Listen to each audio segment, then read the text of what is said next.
ഇത് നമ്മൾ അച്ഛന് സമർപ്പിക്കാൻ ഒരു കാരണമുണ്ട്. അച്ഛന്റെ നാട് എവിടെയാ? എന്റെ നാട് ജനിച്ച സ്ഥലം കാസർഗോഡ് ജില്ലയിലെ കോളിച്ചാലിലാണ്. അപ്പൊ കോളിച്ചാലുകാർക്ക്, കാസർഗോട്ടുകാർക്ക് നമ്മൾ ഇത് സമർപ്പിക്കുകയാണ്. അച്ഛനെ കൊണ്ട് തന്നെ നമ്മളത് വായിപ്പിക്കാൻ പോവാണ്. കാസർഗോട്ട് നിന്നാണ് നമ്മുടെ ഇന്നത്തെ വിഭവം. തീർച്ചയായും വ്യത്യസ്തമായ രുചികൾ തേടി യാത്ര പോകുന്നവരാണല്ലോ നമ്മൾ ഏറെയും. എന്നാൽ രുചികൾ നമ്മളെ തേടിയെത്തിയാലോ? ലോകത്തിലെ രുചി വൈവിധ്യങ്ങളെ പരിചയപ്പെടുത്തുന്ന വിഭവങ്ങൾ കാസർഗോട്ടുമുണ്ട്. ഇനി പുതിയ രുചികൾ തേടി കേരളത്തിന്റെ പുറത്തേക്ക് പോകേണ്ട ആവശ്യമില്ല. ബോംബെ തെരുവുകളിൽ മാത്രം കണ്ടുവരുന്ന വിവിധ വിഭവങ്ങളാണ് കാസർഗോട്ടുള്ളത്. പുത്തൻ രുചികളുമായി കാസർഗോഡ് വരെ പോയി വരാലോ? തീർച്ചയായും എന്റെ നാട്ടിൽ നിന്ന്. അതെ, ഒരുപാട് കാലമായി കേരളത്തിന്റെ പുറത്തു നിന്നൊക്കെ കുറച്ചൊന്ന് ഭക്ഷണം കഴിക്കാന്നൊക്കെ ആഗ്രഹിക്കാൻ തുടങ്ങിയിട്ട് കാലം കുറയായി. എന്നാൽ ഈ സമയത്തിന്റെ തിരക്കും അതുപോലെ തന്നെ യാത്രാ സൗകര്യങ്ങളൊക്കെ മടിച്ചുകൊണ്ട് ഒന്നും നടക്കാത്തൊരു സാഹചര്യം. എന്നാൽ പിന്നെ കേരളത്തിനുള്ളിൽ തന്നെ ഇത്തരത്തിൽ പുറത്തുനിന്നുള്ള ഭക്ഷണങ്ങൾ ഒന്ന് കഴിച്ചു നോക്കിയാലോ? വരും.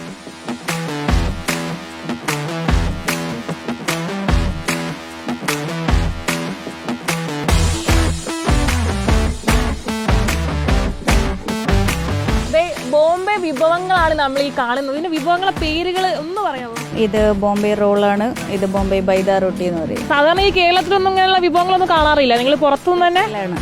നമ്മളടുത്ത് മാത്രം ഒരു വെറൈറ്റി ആയിട്ടുള്ള ഒരു സ്പെഷ്യൽ ഐറ്റം ആണ്. ഇത് ഉണ്ടാക്കുന്ന വിധങ്ങളൊക്കെ ഒന്ന് പറയാമോ? ഇതിൽ ബാറ്ററായിട്ട് വരുന്ന മൈദയാണ്. പിന്നെ അകത്ത് ബീഫിന്റെയോ ചിക്കന്റെയോ കീമ വെക്കും നമ്മളതിൽ. ഇതിനകത്ത് കുറച്ച് ഡിഫറൻസ് ഉണ്ട്. ഇതിൽ ബുൾസൈ ആയിട്ട് ഇതിൻ്റെ ഉള്ളിൽ എക്സ്ട്രാ കൊടുക്കും. ഇതിൽ ഓംലേറ്റ് വെക്കും നമ്മൾ റോൾ ചെയ്യുമ്പോൾ. ഇതിൽ ബുൾസൈ ആയിട്ട് ഒഴിച്ചിട്ട് അത് ഡീപ് ഫ്രൈ ചെയ്തെടുക്കും. സാധാരണ ഈ റോളുകളൊക്കെ ഇവിടെ ഉണ്ട്, അതായത് ചിക്കൻ റോൾ ആയാലും ബീഫ് റോൾ ആയാലും ഇവിടെ. അതിന് എന്തൊരു വ്യത്യാസമുള്ളത്?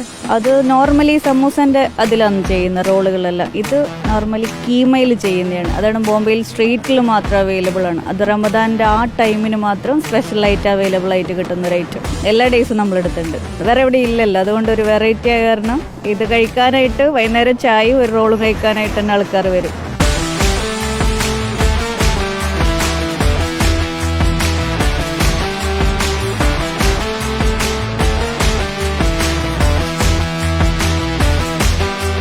കേരളത്തിൽ തന്നെ മൊത്തം ഇടുന്ന ഇപ്പം മിക്കവാറും എറണാകുളം വരെ എനിക്കറിയാം. മിക്കവാറും കാണാത്തൊരു ഐറ്റമാണ് ഇവിടെ ഉള്ളത്. ഞാൻ ഇടയ്ക്കിടയ്ക്ക് വരാറുണ്ട്, കഴിക്കാറുണ്ട്. രാത്രിയൊക്കെ ഫ്രണ്ട്സായിട്ടൊക്കെ വന്ന് കഴിക്കാറുണ്ട്. ഇപ്പോൾ ഞാൻ സ്കൂൾ വിട്ട് പോകുമ്പോൾ ഇവിടുന്ന് വാങ്ങിയിട്ട് കഴിക്കും. മസ്റ്റ് ട്രൈ ഐറ്റമാണ്, അടിപൊളിയാണ്. ടേസ്റ്റ് നല്ലതുണ്ട്. ഇവിടെ തന്നെ നമുക്ക് കാസർഗോഡ് കിട്ടിയിട്ടുള്ളൂ, വേറെ കിട്ടിയിട്ടില്ല, കണ്ടിട്ടില്ല. ഇവിടെ ചീപ്പുമാണ്, ബെസ്റ്റുമാണ്, നല്ല ക്വാളിറ്റി ഉണ്ട്, നല്ല ടേസ്റ്റുമാണ്.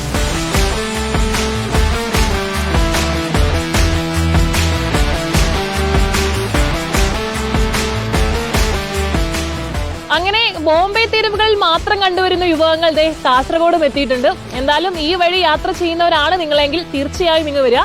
നല്ല വിഭവങ്ങളൊക്കെ കഴിച്ചു പോവാം. വീഡിയോ ജേർണലിസ്റ്റ് രഞ്ജിത്ത് മണിപ്പടിക്കൊപ്പം reporter Archana Raveendran, in Reporter, Kasaragod.